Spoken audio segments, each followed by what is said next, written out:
Hello, it's Sue Cooney from WeKnowLikeTrust.com, and I'm just about to interview Jules Watkins, the creator of iPhoneVideoHero.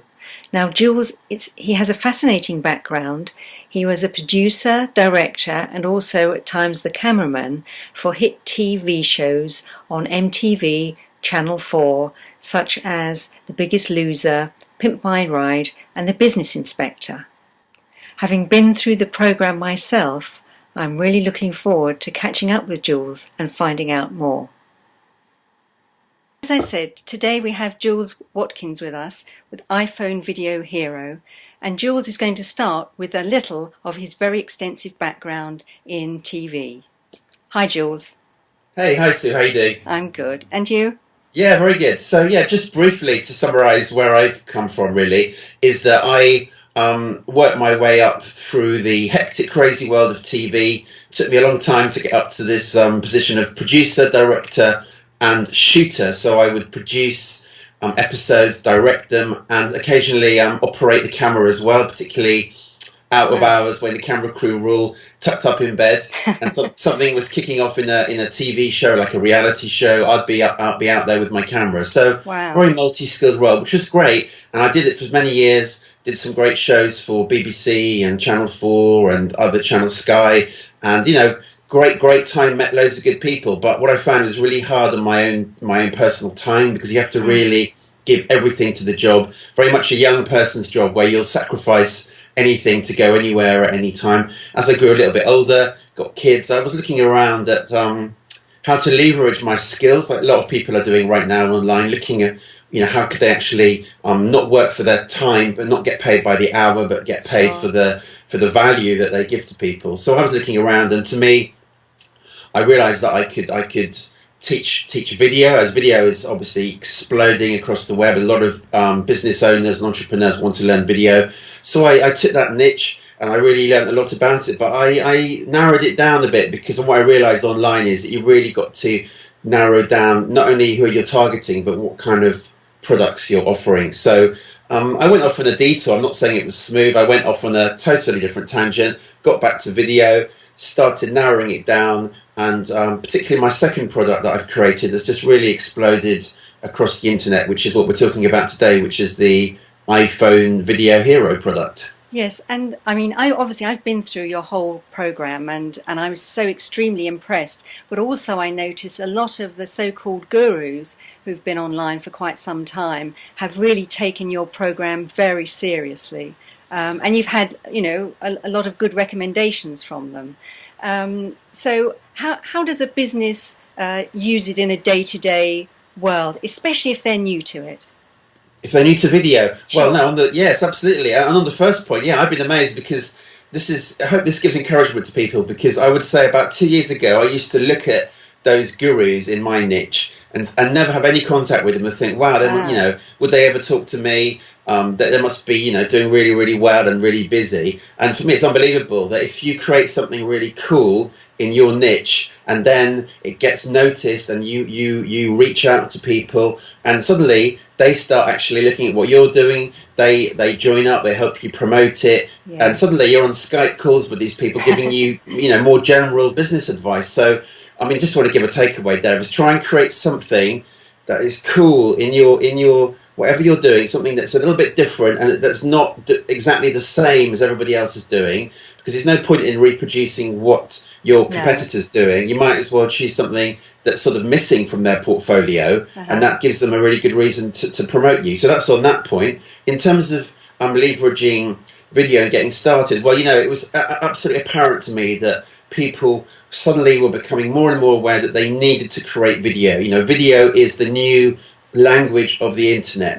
And if you don't equip yourself with those skills, it's almost like not being able to talk online in some ways. Of course, there's a place for text, but video is becoming so important. And I just thought, what is the tool that people already own that's not going to require a big upfront investment? It's going to be really simple, because a lot of the larger cameras, not only due to the weight of them, the cost of them, but the complexities of them, does actually put particularly newbies off even starting with video. So to me, iPhone, iPad, perfect tool, very easy to get started, and just with a few general video skills. Then you can plug in some apps which you can get for the phone, and some really basic accessories. Sets you up with your own high definition little video studio for less than a couple of £100 if you're going to buy some accessories. You don't need to when you first start off, but eventually you might want to invest in something like that. But when you think about it, whatever camera you buy, you've still got to think about adding on a few accessories. So it doesn't really matter what camera you buy. No. The advantage with your iPhone or your iPad is you already own it. So immediately you've cut out that initial investment, which could be £300, £400, £500, £600 on the camera. And a lot of the accessories that you show to do with the iPhone are fairly low budget anyway, aren't they? Yes, it depends what you want to do with it. If you're going to just do more very casual vlogging style, almost filming on the go, you need even less. It's just maybe a microphone, potentially a tripod if you want to speak on camera. So you could do it, for literally, 40, 50, 60, 70 pounds for some really basic kit. But it's amazing how a lot of people want to go a little bit further, and they want to set up like a home studio. And in that case, you're thinking about maybe getting a couple of lights. That's a minimum. Some people want to do this kind of white background, really glossy look. That you can actually do that with your iPhone and your iPad. That you call the Apple look. Yeah, I call it the Apple White, because all White. the Apple commercials are quite famous for using this white background. And you can really do something very professional. No one's going to look at that if you shoot it well and you invest in a few lights. They're not going to look at it and think, "Wow, that was shot on an iPhone." They won't. Nobody will be able to tell. No. Some people want to go that far and they want to create this really slick, glossy look, which is great because that sort of shows off quality. And people, when they come and find your products and services, they're going to just be impressed by that quality, because a lot of people are still doing quite low quality videos. And personally, when I hit on a new product or a new site, and if the videos, if it just looks low quality, I'm immediately, my barriers go up a bit, and I'm thinking like, why, if they're trying to get my money, why haven't they invested a little bit in the look and feel of their site? Yes. So I think that I'm thinking a little bit carefully about raising the quality with whatever camera you use is really quite important nowadays. I suppose what I was particularly, what intrigued me was that you'd gone from these, very, high-end professional cameras, which you had to use in your job. And here you are recommending, and I can completely see why, because the quality is really there. And I was intrigued with the jump that you'd made, because so many experts like to stay with their high-end equipment or their extensive knowledge that they've had over years. But you've made this really accessible for any of us. That's a good point. Yes, I mean, in TV land, I would be normally using really big, these sort of news video cameras that you see on the shoulder, extremely heavy, boxes of different equipment, and then the cameras became a little bit smaller to sort of this sort of size camcorders are used quite commonly.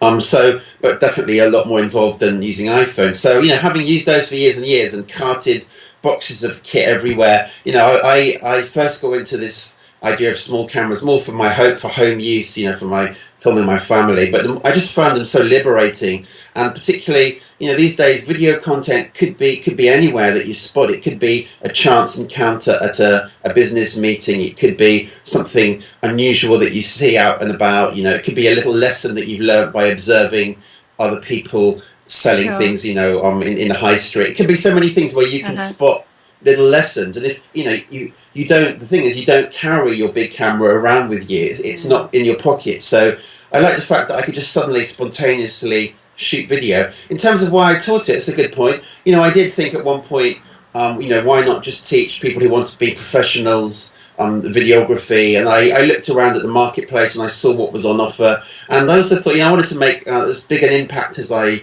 could. And I just realised that this market with entrepreneurs and business owners is so vast. And I just felt like really, I was on a mission to help people. And I felt that I could help the most people if I could literally apply these more professional skills and thinking, but apply it to a smaller camera, the camera that people already own, really. Well, and also, the technology's there for all of us, and you've just made it, sort of so much more accessible.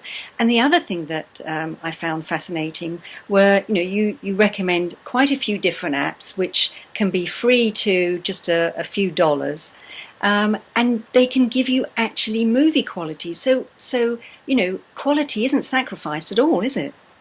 That's it. A lot of people look at their iPhone and they just think it's got the camera icon, press it, hit record. And when they find out about my training course and how popular it is, they can't believe it. They'll think, who wants to, what is there more to learn about it? But the fact of the matter is that the difference with the iPhone over many of the other pocket cameras is the huge array of apps as you describe. And these apps give you a lot more control over your camera. So you can start to do things like tweak the color balance, adjust the exposure separate from the focus. So you can start to literally think more about the kind of things that all videographers think about: focus, exposure. You can get apps with audio meters, so you can make sure that the audio is recording. Also, like you talk about the Hollywood kind of look, there are apps that will give you these effects. They'll give you, they'll tweak the color of the image, the contrast, the saturation, and all the TV shows that you watch. It doesn't just finish when it's shot. A lot of why it looks great. Why does The Apprentice look great? If you were to look at the raw footage, some of the shows, you'd think, well, that looks okay, but it's not spectacular. But it's the time that's spent later tweaking the image and adjusting it. Well, the funny thing is that with the iPhone and the iPad, you can actually do that as you're filming. You can tweak it and adjust it, or you can shoot it and then find an app and just literally in a few seconds give it a more movie or TV quality look. And just doing that can separate your videos from the average videos. I've downloaded some of the apps, and it's they've certainly opened up my world.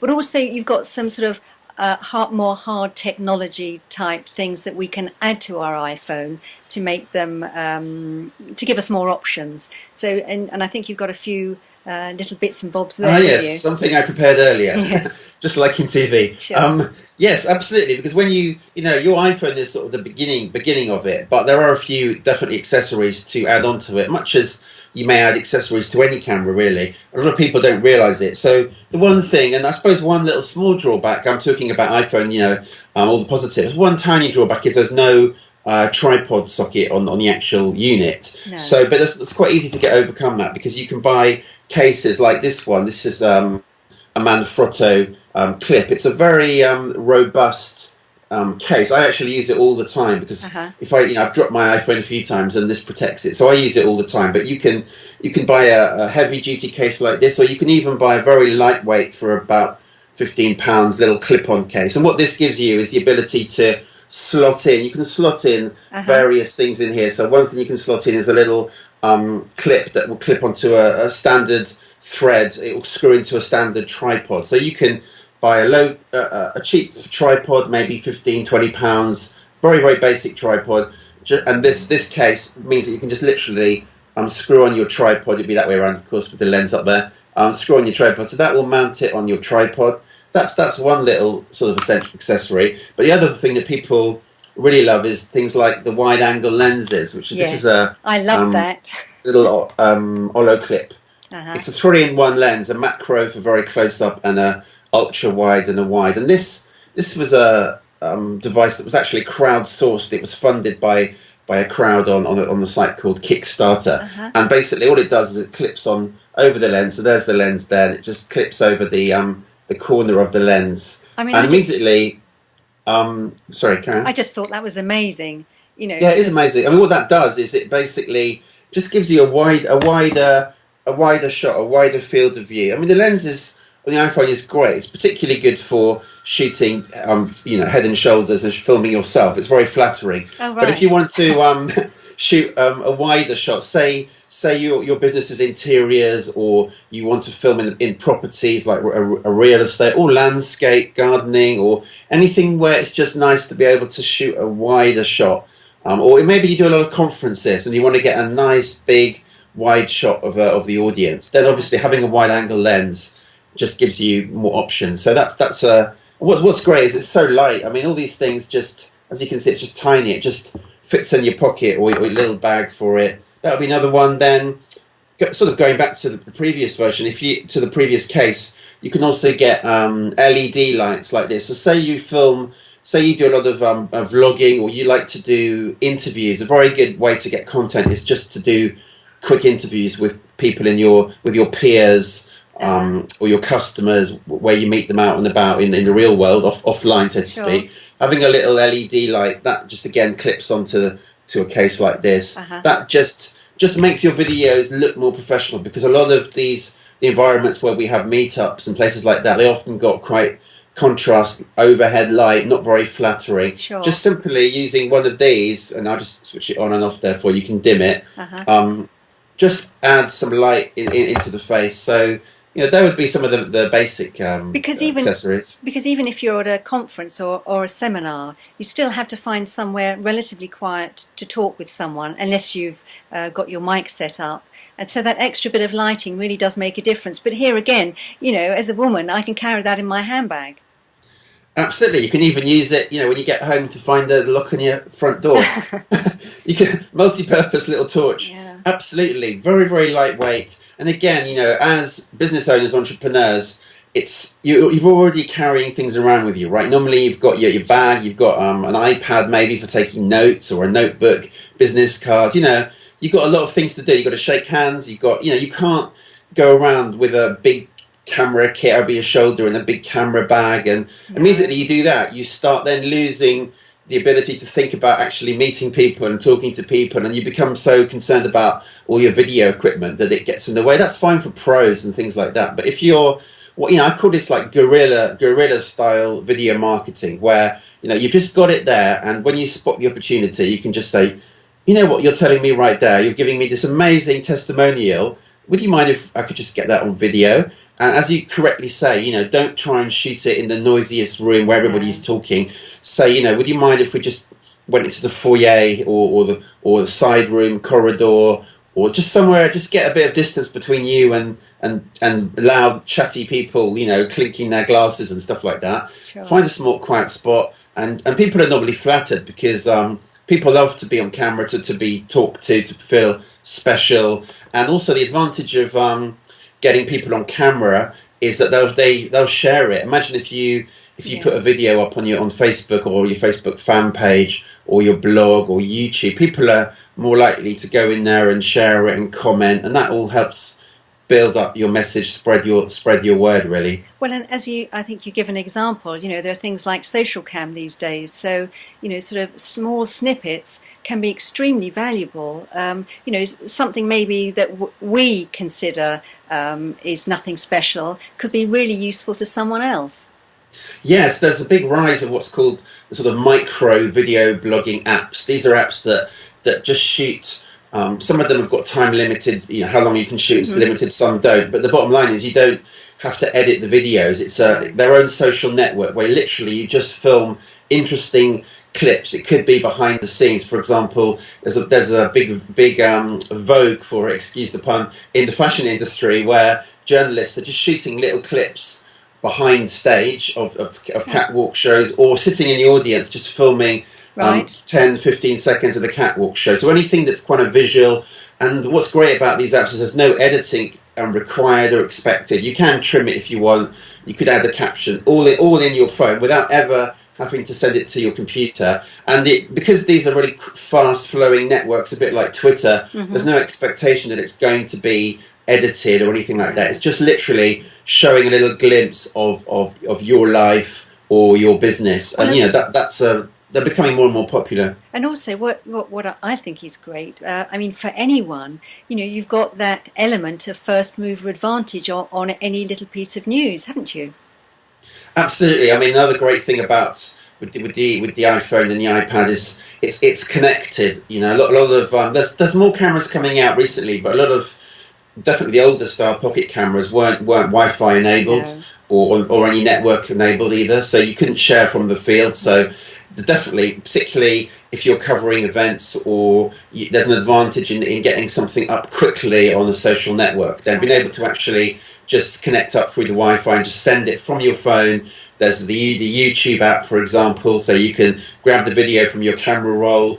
You can even title it, do the keywords, for YouTube inside your phone. You just send it off to your YouTube account, all on location, or if you happen to be on holiday or overseas as well. So absolutely, I do think that it's normally the first video or the first interview with somebody that gets the most traction, isn't it? Yes, So yes. if you can be fast with it, that's definitely an advantage. And you actually go into businesses and help them as well produce their video? With my iPhone. Yes. Well, or yes, I mean, for video. Well, when I moved away out of TV, and started growing this business, for a while there, I offered video services, and I wouldn't necessarily shoot with an iPhone. I would shoot on other cameras. Sometimes iPhone's great for like a second camera or getting an unusual angle. Right. You get it up into a corner of a room.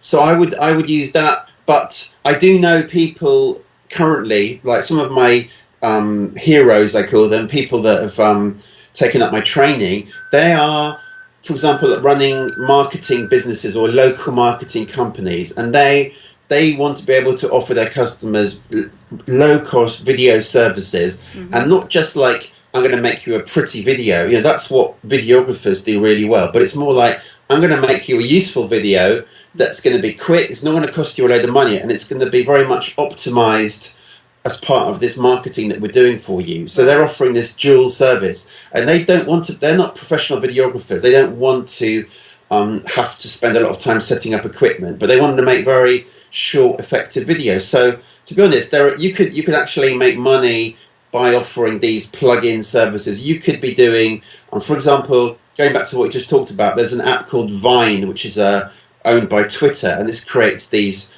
very short animation type videos. Now, there's actually companies now investing money in creating lots of these small, very short videos, and they're paying for it. So you could go along to a company and say, look, this is Vine, this is how it works. It will be on your Twitter account. You can embed it into your website. You can embed it on your e-commerce site. Here's some creative examples of what I've done with it. And this app is only available, for smartphones. So this is what I can do for you.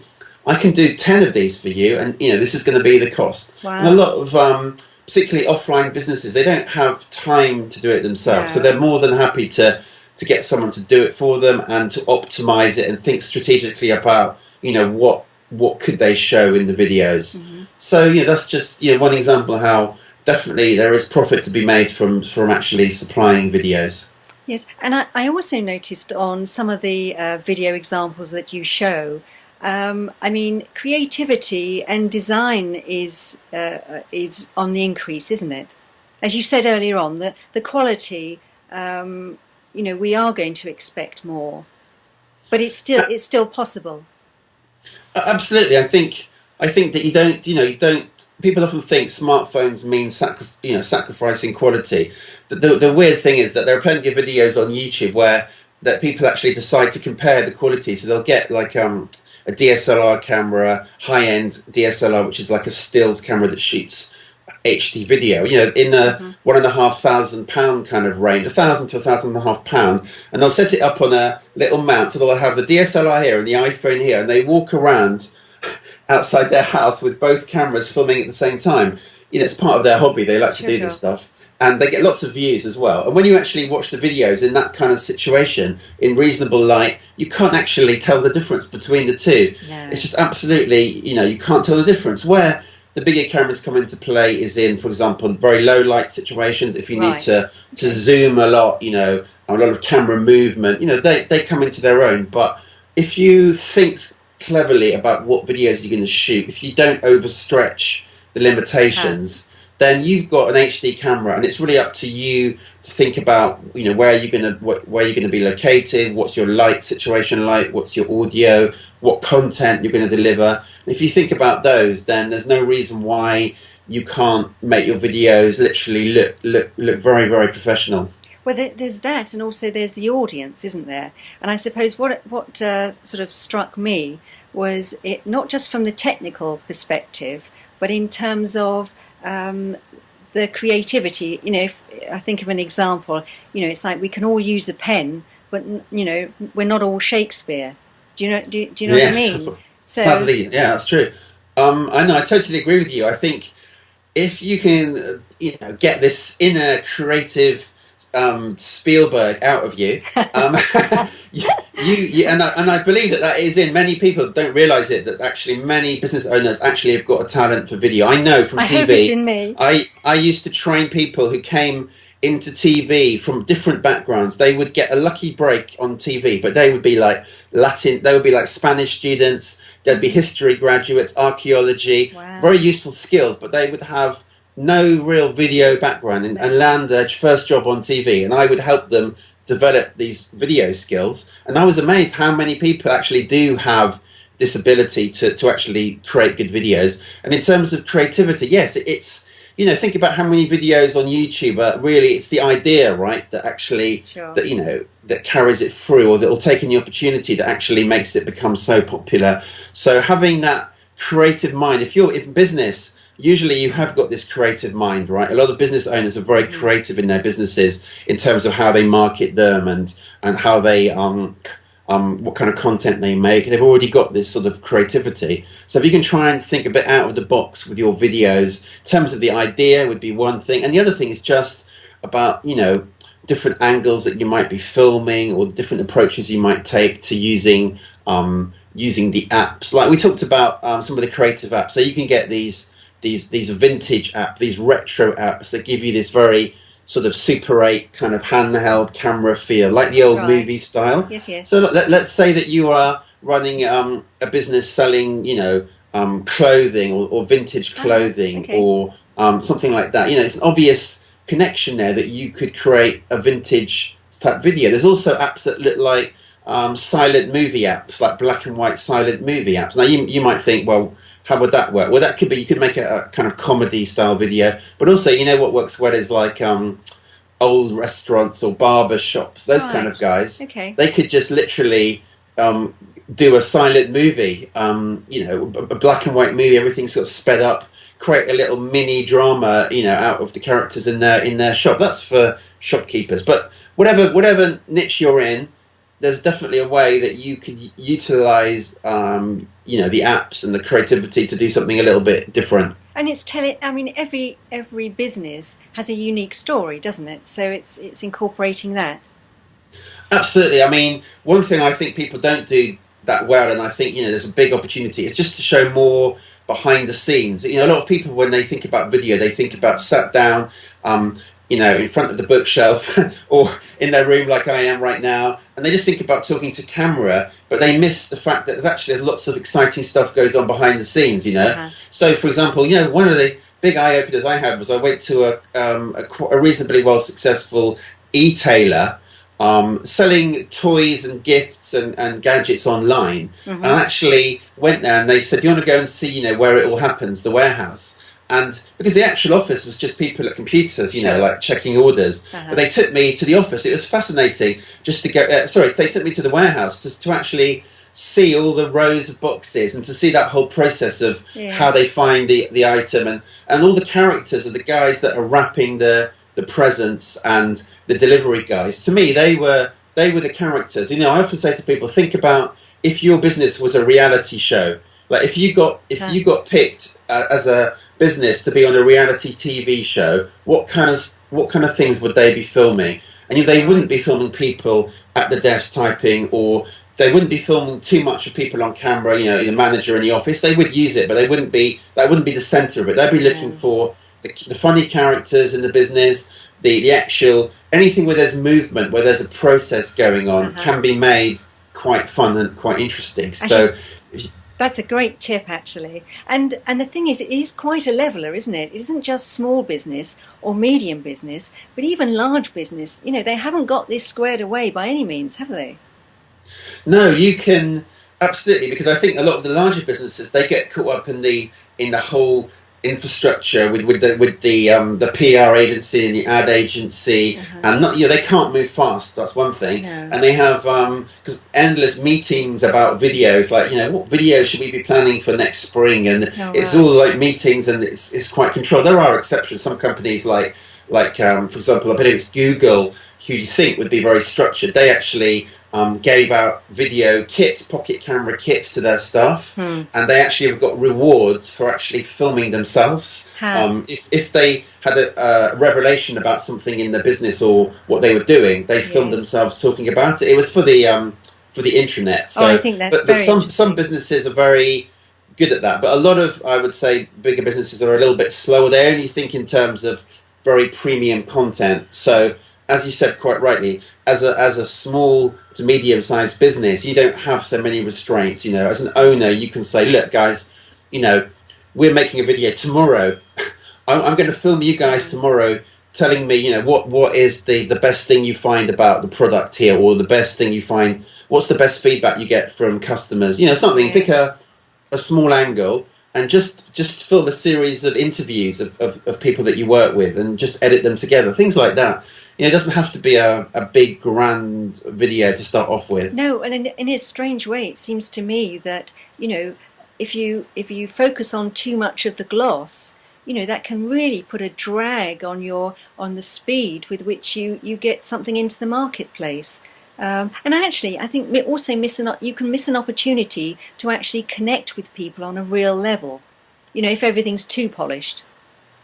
Oh, absolutely. I think there's so many videos I watch, I cringe because they just feel like people are remaking TV ads, but bad TV ads, you know, like shopping channel ads, and they don't work so well online, you know. I mean, not to say that shopping TV channels don't do well, and you can learn a lot about the way how they talk about products from them, but when you translate them into videos online, you know, particularly on social media, they don't work so well because people are very much averse to this glossy kind of selling style. So if you're literally more, you know, more natural in your approach, and if your videos aren't, you know, ultra perfect, then that's fine, because I think people definitely connect with you.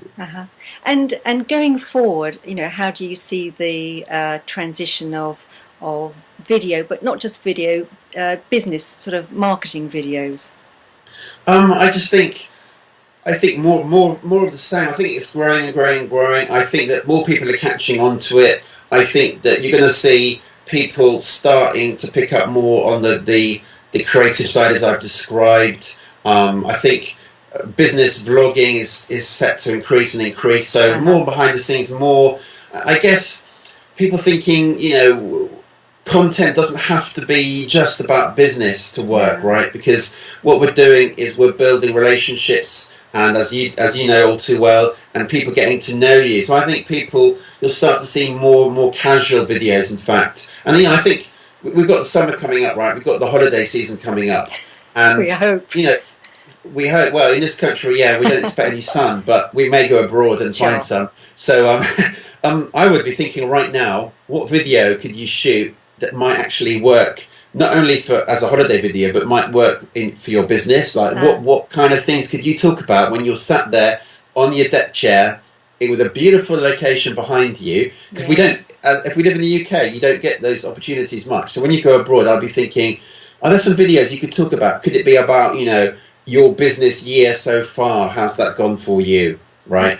Could it be about what it means to be relaxed on holiday and how valuable it is, you know, to be there with your family, spending family time, whatever it is, and that you could kind of connect to your business, whatever you do. And I think there's a valuable video that you could start thinking about. And the same goes at Christmas. I've done videos at Christmas just for fun, really, like, you know, opening the presents, just fun stuff as well. Sometimes works great because people just want to a little bit connect more with you and see what triggers you as well. I think these are tremendous ideas, and I mean, there's still really a relatively small percentage of businesses that really use video, isn't it?